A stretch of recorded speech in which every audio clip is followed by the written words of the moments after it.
Sir, नए शैक्षिक सत्र 2025-26 के लिए एडमिशन प्रारंभ है। अभिभावक आपके विद्यालय में अपने बच्चों का एडमिशन क्यों कराएं? आपके विद्यालय की क्या विशेषताएं हैं?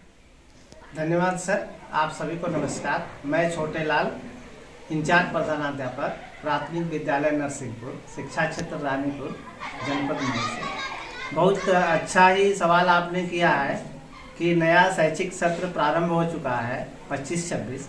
उसके लिए हमारी तैयारियां क्या हैं और एडमिशन के लिए लोग अभिभावक हमारे यहाँ तो एकदम अभी से लाइन लगी हुई है लगभग। आखिर क्या विशेषता है, हम लोग क्या करते हैं, तो बहुत बड़ी चीज़ नहीं है। हम लोग ऐसे जैसे अभी शैक्षिक सत्र स्टार्ट होने वाला है अप्रैल में, तो ऐसा नहीं कि हम उसको अप्रैल मार्च लास्ट हो रहा है तो उसको शुरू करेंगे और जल्दी जल्दी नामांकन कवर कर लेंगे कि इतना हमारा हो जाए, इतना हो जाए। ऐसा कुछ नहीं है। हम पूरे साल उस पर काम करते हैं अपने बच्चों के लिए। अपने वहाँ के जितनी ग्राम सभा, हमारे 2-3 ग्राम सभाएँ हैं जो हमारे विद्यालय में वो बच्चे आ रहे हैं, तो एक साल पूरा हम काम करते हैं अपने समस्त स्टाफ को लेकर के। हमारी पूरी टीम काम करती है और प्लानिंग हर टीचर हमारे यहाँ एक जैसे अलग अलग प्लान सब लोग करते रहते हैं। जैसे कुछ हम नहीं समझ पा रहे हैं, कुछ भूल रहे हो, तो कोई हमारा अन्य टीचर है वो बता देंगे कि नहीं सर ऐसा होना चाहिए।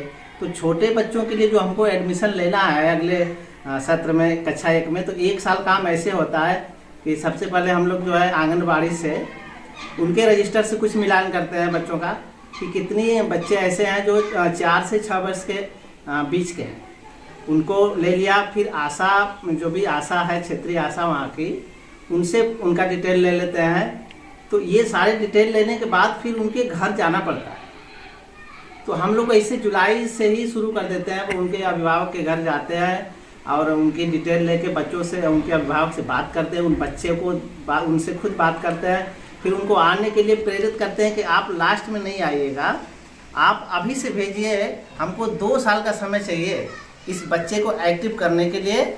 हमें 2 साल का पूरा समय चाहिए, ना कि हम मार्च के लास्ट में आ गया बच्चा तो हम एडमिशन ले लिए।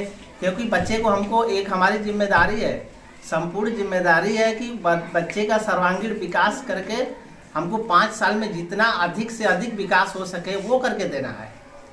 तो कक्षा 1 में हमको वो सरकार की जो योजनाएं चल रही हैं, सबसे अच्छी योजना कि निपुण भारत मिशन जो है, इससे हर बच्चा को जो ज्ञान होना चाहिए हिंदी और गणित में, वो तो हो जा रहा है बहुत अच्छे तरीके से। लेकिन दक्षताओं का भी ज्ञान, तो दक्षता हासिल करने के लिए हमको उस बच्चे को 1 में एडमिशन होने से पहले हमको 2 साल पढ़ाना पड़ेगा। जैसे कॉन्वेंट विद्यालयों में लोग पढ़ाते हैं, LKG पढ़ाते हैं, फिर UKG पढ़ाते हैं, तब क्लास 1 में लेके जाते हैं।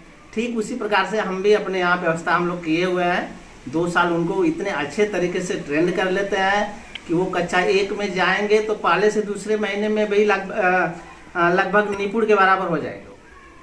तो अभिभावक देखते हैं कि बच्चे के लिए हमारे यहाँ के स्टाफ, हमारे गुरुजी, अभिभावक लोग कहते हैं गुरुजी आप लोग तो इतनी देख रेख करते हैं, उतना तो हम लोग घर पे नहीं कर पाते। तो वास्तव में जैसे बच्चा खाना खा के आया कि नहीं आया, उसके कपड़े कैसे हैं। हमारे यहाँ तो जो बाल वाटिका है उनका भी ड्रेस लगभग 90% बच्चों का ड्रेस यूनिफॉर्म में आते ही है।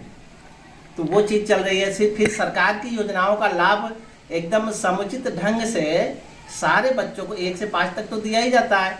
इन बच्चों को हम आंगनबाड़ी से मिल करके इनकी भी जो सुविधाएं हैं वो भी मुहैया कराते हैं, जो हमारे LKG UKG के हैं।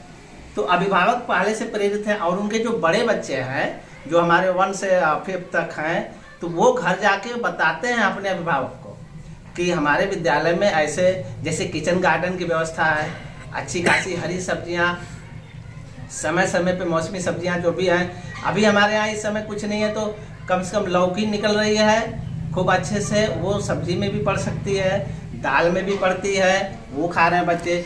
फिर सरकार की जो योजनाएं चल रही हैं DBT के माध्यम से, जो उनकी धनराशि आती है, उसका एकदम सदुपयोग अच्छे तरीके से सारे अभिभावक जो है हमारे बात मानते हैं। उनको यूनिफॉर्म ले लेते हैं, स्वेटर लेते हैं, बैग लेते हैं, सब कुछ। बच्चा को हम लोग एकदम निगरानी करते हैं, वो कैसा है, मायूस है, कैसे रह रहा है क्लास में, अच्छे तरीके से मतलब शिक्षक की बातों को नहीं ध्यान दे पाए, तो उसको हम लोग समझ लेते हैं कि लग रहा है कि बीमार है, तुरंत गार्जियन को फ़ोन होता है। तो इस तरीके से हर पहलू पर हम लोग गार्जियन को एकदम उनसे लगाव बनाए रखते हैं कि गार्जियन को दिमाग में ये है कि नहीं, ये लोग वास्तव में अच्छा काम कर रहे हैं। तो हम तो अभिभावक से यही निवेदन करेंगे कि अभी जो भी बच्चे हैं अगल बगल उनके हों, चाहे अगल बगल घरों के हों, तो हमारे यहाँ नामांकन कराएं और उनको हम एकदम संकल्पित हैं सर्वांगीण विकास के लिए। कोई कमी कहीं से होती है तो वो हमको, हमारी कमियां हमें आके बता सकते हैं, हम सुधारने का प्रयास करेंगे।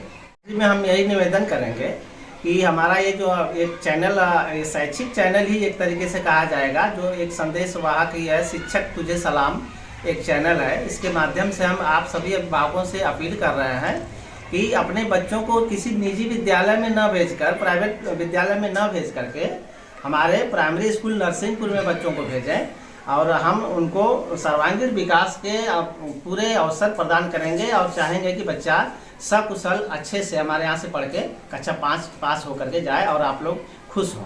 हमारी यही अपील है कि आप लोग नामांकन के लिए हमारे प्राथमिक विद्यालय नरसिंहपुर में आए। आप सभी को एक बार पुनः नमस्कार।